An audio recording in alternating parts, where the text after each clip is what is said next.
SimWorld presents Around the Table with E and the Fat Man. What's up, everybody? It's me, it's the B.O.B., and I'm here with the solo episode of Around the Table with E and the Fat Man. Around the Table is a podcast where me and E talk about whatever we want. Figured with the off season upon us, I start talking about some of the recruits that we have sitting out there in the recruiting pool. There are some very, very talented players out there. Some that were on teams last season looking for new homes. Some brand new recruits that didn't get to play last season in SimWorld Prep Season 2. Figured going to talk about one of those guys that's looking for a new home and two of those recruits that are brand new to SimWorld Prep or didn't get a chance to play last season that I think is going to have a big impact on the court next year in Season 3. So for me, I'll start off with the player that was on a team last season that I think is going to probably make another team a little bit better at least. I could go with some of the obvious names. Azunda Mizaka, he's going to be, in my opinion, one of the top scorers in all of SimWorld Prep next season. That's kind of the low-hanging fruit there. But I'm not going to go that route. I do think that former SimWorld South America big Tyler Montalvan is going to have a good year next season. I don't think they really knew how to use him this past year, and I think that we're going to see a big improvement on whatever team he ends up landing on. At 6'11", 214, he's super athletic. We could potentially see him land back down, head back to Texas. He's from Dallas, Texas. Maybe he replaces Arthur Lattimore. Not really an equal replacement, but both by position and by skill. It's kind of mean to say, but by skill, I mean Arthur Lattimore was an elite prospect. I wouldn't necessarily put Tyler in that elite category, but he has some talent there. But I do think that some team, maybe one of those Texas teams, is going to find a real diamond in the rough with him now that he's back on the recruiting board.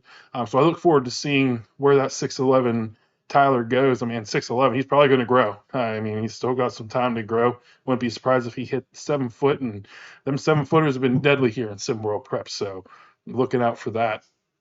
Switching over to some of the new players that we have, there are so many. Again, there's the ones that we always hear about. You got Zeke LaFleur, Wade Rose, you have all those guys who are just kind of, you hear about them a whole lot, and they make sure that you hear about them. They're never going to ever let you forget. But I do think there's two. Ace London is one who I think is really going to take a big step next season once he's on an actual team, and he's going to provide some big play for whatever team he ends up on. I mean, he's a kid that he can really get to the basket. He gets to the basket quick. He's strong. There's no one stopping him. Once he gets a full head of steam, you're not stopping him unless you're trying to take out the knees or something like that. But no, he has been able to get to the basket with ease.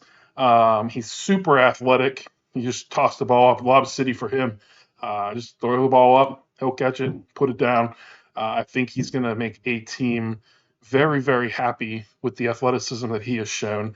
It hasn't been these flashy highlight plays like truly expected Lone Star's Dawn to have a huge season last season in Season 2, but it didn't happen. But he was very flashy in the preseason, and that kind of stuff doesn't necessarily work real time in a game. And I think maybe the game caught up to him a little bit. He'll be fine this year, but again, heading back to East London, I think he's shown that his ability really translates well to a 5-on-5 game versus just trying to show off on the park with your friends.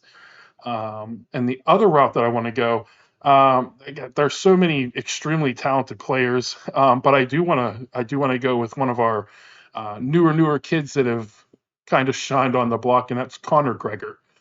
Connor Gregor has a nice shot. He's got an amazing distance on his shot. He can shoot from half court. Probably not. Probably, I don't know who can't. I can't. But anyways, he's got a nice shot. He can score from the three. He can hit the midi. He has got a very, very nice shot. He might have a top 5 shot of all the recruits out there in the recruiting pool. And I think that if he gets into the right team, a team that likes to shoot the ball a lot, or for a coach that likes to shoot the ball a lot from three, I think that Conor Gregor is going to be an extremely talented 3-point shooter with the way that he has been shooting in the offseason. Again, this is all the eye test until they actually get into those organized 5-on-5 games. But looks like he can be a top 10 3-point shooter in SimWorld Prep.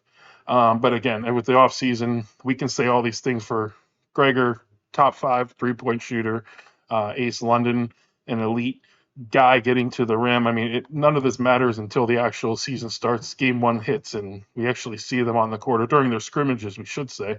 Once the team starts scrimmaging, that's when you really get to see what these kids have. But I think those are 3 guys that we really, really need to look out for next season in SimWorld Prep. I know E unfortunately couldn't be here today, but I know that he will probably agree with me on everything because he does usually. Just kidding, E.